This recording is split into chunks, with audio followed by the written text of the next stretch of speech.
بسم اللہ الرحمن الرحیم۔ السلام علیکم ورحمۃ اللہ وبرکاتہ۔ حدیث نبی صلی اللہ علیہ وسلم ہے، عورتوں نے رسول اللہ صلی اللہ علیہ وسلم سے کہا کہ آپ صلی اللہ علیہ وسلم سے فائدہ اٹھانے میں مرد ہم سے آگے بڑھ گئے ہیں، اس لیے آپ اپنی طرف سے ہمارے وعظ کے لیے بھی کوئی دن خاص فرما دیں۔ تو آپ صلی اللہ علیہ وسلم نے ان سے ایک دن کا وعدہ فرما لیا۔ اس دن عورتوں سے آپ نے ملاقات کی اور انہیں وعظ فرمایا اور مناسب احکام سنائے۔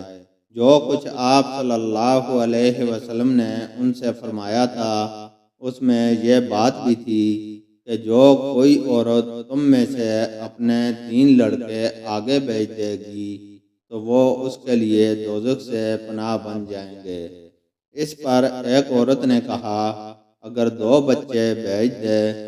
آپ صلی اللہ علیہ وسلم نے فرمایا، ہاں، اور 2 کا بھی یہ حکم ہے۔